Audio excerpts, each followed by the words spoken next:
Salut à tous et bienvenue dans ce nouveau tutoriel où nous allons voir aujourd'hui comment venir à bout du pire ennemi de tous les vidéastes sur YouTube, le souffle.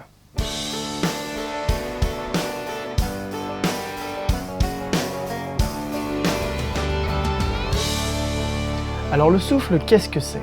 C'est en fait le bruit de fond que vous allez entendre quand vous allez amplifier à outrance un signal sonore. Cette espèce de que vous avez certainement déjà dû avoir dans une de vos vidéos. Ça vient d'une seule et unique chose, à savoir votre boîtier. Vous enregistrez à 90% sur des boîtiers réflexes, donc des DSLR, qui malgré le fait qu'ils soient bons en vidéo, ne sont pas faits pour ça à la base. C'est pour ça que vous vous retrouvez donc avec ce bruit de fond.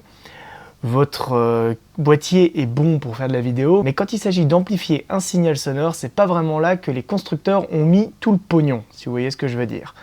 Donc, il faut ensuite gruger. La première méthode consiste à utiliser une mixette, donc que vous allez placer entre votre micro et votre boîtier, qui va amplifier le signal à la place de votre boîtier. Et comme elle, c'est uniquement son boulot, elle le fera bien évidemment mieux que votre boîtier. Mais bon, on n'a pas tous les moyens de se payer une mixette, d'autant que les entrées de gamme pour du XLR tapent dans les 100 € à peu près, et que vous pouvez monter à plusieurs centaines, voire milliers d'euros pour des modèles un petit peu plus haut de gamme. Donc, c'est pourquoi nous allons voir aujourd'hui comment supprimer le bruit de fond que vous avez dans vos vidéos quand vous n'avez malheureusement pas pu faire autrement. Pour ce faire, nous allons utiliser le logiciel RX3 Advanced de Isotope. Allez, c'est parti. Alors, nous voici dans le logiciel RX3 Advanced de Isotope que vous pouvez trouver sur internet. C'est un logiciel payant. Dans ce logiciel, vous avez donc une grosse fenêtre principale et plusieurs petits modules sur le côté. En l'occurrence, le module qui nous intéresse aujourd'hui, c'est celui de Denoise, qui est ici. Mais pour ça, il faut déjà qu'on importe un audio. Donc ce que vous allez faire, c'est que vous allez exporter votre vidéo que vous aviez dans Premiere Pro ou n'importe quel logiciel. Vous allez exporter en WAVE, W-A-V-E. Donc le format WAVE, qui est un format donc audio sans compression. Ensuite, vous allez prendre votre fichier dans votre navigateur et vous avez juste à le faire glisser et l'ouvrir. Voilà, donc là en l'occurrence, moi c'est un ancien tutoriel que j'avais fait, donc un tuto sur pour effacer les matelas lors des chutes des acteurs. Et ce tuto avait un son vraiment pourrave, comme vous pouvez le voir ici. Alors, comment ça fonctionne ce système donc qui peut vous paraître un petit peu inhospitalier, on va dire. C'est très simple, vous allez voir. Alors déjà, vous zoomez avec la souris, le scroll de la souris. Et en fait, vous allez voir, ça va se présenter sous plusieurs formes. Vous avez deux affichages, deux types d'affichage. Hop, voilà. Vous avez donc l'affichage en waveform et l'affichage en spectrum. Concrètement, ici, vous voyez juste quand il y a du volume, en fait. Partout là où ça monte, c'est l'affichage que vous êtes habitué à voir sur vos logiciels de montage. En revanche, celui que vous êtes un petit peu moins habitué à voir, c'est celui-là. Celui-là, en fait, il va juste vous montrer les bandes de fréquences utilisées. Donc comme vous pouvez voir, une voix comme la mienne, c'est donc plusieurs bandes de fréquences qui sont parallèles les unes aux autres, et on voit qu'elles se concentrent principalement vers 300 Hz ici, et qu'elles s'atténuent petit à petit jusqu'à 5000 Hz, et au-delà de 5000 Hz, il n'y a plus ma voix. Ce qu'il faut savoir avec ce système, c'est ce qui est marqué ici sur le côté. Donc plus vous êtes clair, donc vous voyez, hop, là, plus on tape vers le jaune très très clair, plus le volume est élevé. Plus on va vers le foncé, plus le volume est bas. Ce qui nous intéresse, nous, c'est d'avoir un volume bas entre les répliques et d'avoir des répliques qui ressortent bien du lot. C'est pas le cas actuellement. Donc je vais vous faire juste écouter un petit test, qu'on voit un petit peu la réplique sur laquelle on va travailler. Voilà. Voilà, je dis beaucoup voilà dans mes commentaires, dans mes tutoriels, je me rends compte maintenant. Ok, alors ce qu'on va faire, c'est qu'il va falloir qu'on trouve un passage où je ne parle pas, où vous ne parlez pas, où personne ne parle, ce qu'on va appeler un son seul. Hop, on va le trouver par exemple ici. Vous voyez, on n'a que le bruit de fond justement, ce bruit de fond qu'on veut absolument virer. Et vous pouvez voir en bas, hop, voilà, qui tape vers moins 42 décibels. C'est pas non plus exagéré, ça peut taper beaucoup plus haut du bruit de fond. Un souffle vraiment gênant peut taper facilement dans les 30 voire 20-25 décibels. Plus le souffle est présent, plus il sera difficile à virer, bien évidemment. Là, le but, c'est juste de l'atténuer. On n'aura jamais le noir que vous voyez ici, là où la bande son n'est carrément pas imprimée du tout. On n'aura jamais ça, tout simplement parce que sinon l'effet va être beaucoup trop marqué et ça va pas être beau.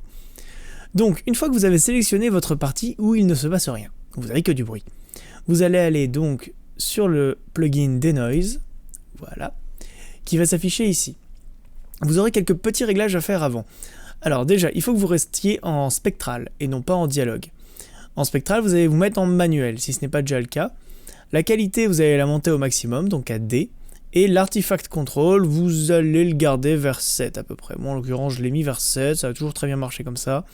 Vous pouvez essayer de le bouger un petit peu, mais voilà, vous avez vu, musical noise, ça peut donner des bruits un peu bizarres. Ensuite, ce que vous allez faire, c'est que vous allez appuyer sur Learn. Voilà. C'est très rapide comme étape. Et ce que vient de faire RX3 en fait, c'est qu'il vient d'analyser la partie que vous lui avez donnée comme la partie où il n'y a pas de dialogue. Donc toute cette partie-là, toutes ces sonorités-là, il faut qu'il les vire sur le reste. Et ce qu'on va faire maintenant, c'est qu'on va reprendre notre première sélection là, toc, et on va maintenant cliquer sur Process pour l'appliquer. Hop là. Et vous voyez la différence, elle est quand même flagrante entre cette partie-là, donc qui est beaucoup plus jaune, orange, que celle-là qui est beaucoup plus bleue. C'est ça qui est vraiment génial avec ce mode de visionnement dans RX, c'est que vous avez une vision très précise en fait du volume de votre clip, et donc vous pouvez voir si jamais votre effet a vraiment bien marché ou pas.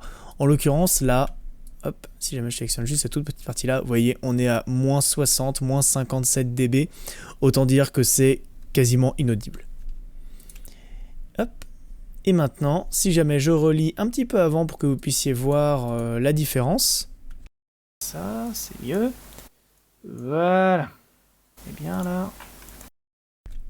Et voilà. En très peu de temps, vous avez réussi à virer bien le bruit et à bien cleaner votre audio. Alors maintenant, ce qu'on va faire, c'est qu'on va l'appliquer sur tout le reste. Hop, vous faites CTRL Z pour retourner en arrière. CTRL A pour sélectionner toute votre piste audio, donc toute votre vidéo. Et là, vous allez appuyer sur Process. Et quand vous allez l'appliquer sur votre vidéo entière, ça peut être un petit peu plus long. Bon là en l'occurrence, c'est une vidéo de mémoire d'une trentaine de minutes, donc c'est normal que le process prenne aussi un peu de temps, malgré le fait que j'ai quand même un ordinateur assez puissant. Nous voilà donc de retour dans RX3, donc j'ai coupé histoire de vous faire patienter un petit peu, vous éviter l'attente.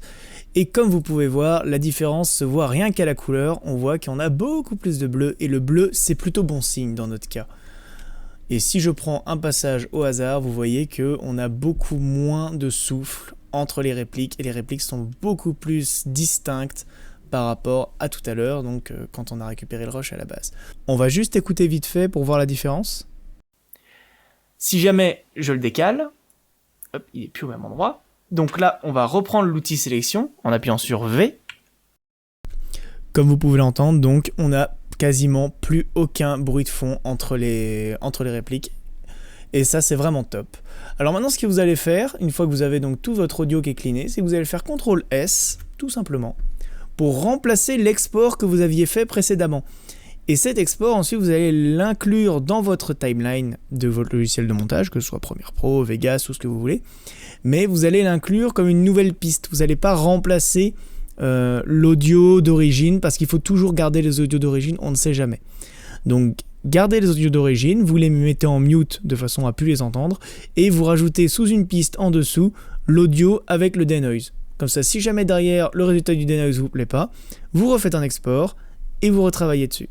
C'est aussi simple que ça.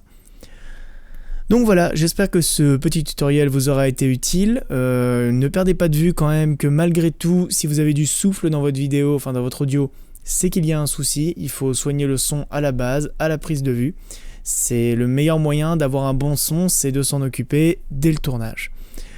Si ce tutoriel vous a plu, n'hésitez pas à vous abonner à ma chaîne. Un nouveau tutoriel toutes les semaines le lundi.